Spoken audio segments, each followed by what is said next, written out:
Look, I'm dressed like a businessman just for the Apprentice. So far on the bitch slap list are fetus with stubble. Michael, you're fired. Thank you for the opportunity, Lord Sugar. You're welcome, son. And don't forget to write stupid slut whore on your face in lipstick on the way out. Lovely. It's week 4 and cards will pick us up in 30 minutes. Oh, look at them, all fresh-faced and wide-eyed. We've already endured the platitudes about what jolly ruthless business people they are and how they'll do anything to come out on top, as if that's a positive quality. I will do anything, Lord Sugar. I started out by buying cigarettes for 9-year-olds and then moved into Class B, then Class A drug dealing. When one of my mules nearly died after a meal of 105 condoms in honey filled with crack cocaine, I kicked her almost to death and immediately put her on the game because I will stop at nothing to make money, Lord Sugar. I am currently expanding my business into trafficking orphans from Estonia into the sex trade in Grimsby and selling nuclear waste to African republics to make dirty bombs. Now that is surely the kind of entrepreneur that we should be talking about, not someone like this. Being an attractive businesswoman can have its ups and downs. Sorry, what did you say your name was? I have also been described as a Rottweiler in the past. No, I think you're a hog through and through. Thank you, Samantha Brick II. It's time to get on with it, and Nick and Karen stand impassively like them statues you get outside posh Chinese restaurants, or the oracles in Neverending Story, while our very own Amstrad Atreyu mounts his porter podium for a hearty good afternoon.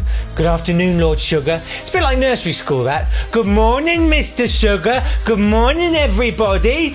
One man's junk is another man's treasure, says Lord Sugar, and I'm not sure if he is A, referring to the Apprentice, or B, inviting some of the young gentlemen to have a bit of gay sex with him. Yeah, you little bitches, treasure my junk! Oh God, I've said bitch twice already, 3 times now. I don't know what's wrong with me. Sorry. Anyway, the challenge is to invent a new kind of hadron collider that will allow a successful mapping of the path of Higgs bosons through the 16 known dimensions of space and time. Or alternatively, they can go and buy and sell some junk. As Lord Sugar sends them off to find a load of old tut, Nick Hewer clutches his chest. Christ, someone get him an aspirin. His car's here for countdown. He's due on in half an hour. Anyway, cue made-up statistic. Worth over £2 billion a year, the UK's market for second-hand goods is on the up. Made up. Jenna is on the case straight away. Bins are quite good, because if we can buy a bin, we can funk it up to be a funky bin. What did you do on Saturday? Oh, it's great. We went to the Rosedale Centre and we had a baked potato and bought a bin. Oh, what kind of bin were it? Oh, it's a funky one. Oh, I love a funky bin. Oh, that is well funky. I like that. What filling did you have in your baked potato? Well, I couldn't decide between boiled rice or porridge in my baked potato. What did you go for? And then, well, in the end, I went for plain macaroni filling in my baked potato. Oh, that is a funky potato and a really funky bin. Mega, I wish I could fly way up to the sky, but I can't. You can? I can't. On Laura's team, Ricky Martin. Oh, you legend, Ricky. You could have been Richard, you could have gone for Dick, but you went with Ricky. You utter classic. Ricky Martin observes, we're selling crap and turning it into style, scooping this year's Gerald Ratner Award for putting his foot in the aforementioned style.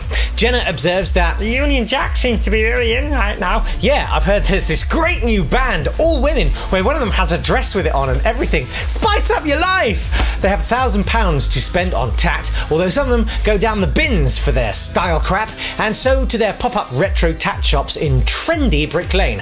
Trendy becoming a word that's becoming as naff as the word naff, where Laura's team is frantically upcycling, i.e. covering everything in emulsion and gravel, and Tom is wondering wherever will he fit all his stuff. Sorry, both his stuff. There's a mercy dash to a junk shop, and the one who looks like he probably has quite a lot of trouble with flies flying into his teeth says, we just took all the best stuff. Although the shop owner begs to differ, saying they picked absolute rubbish.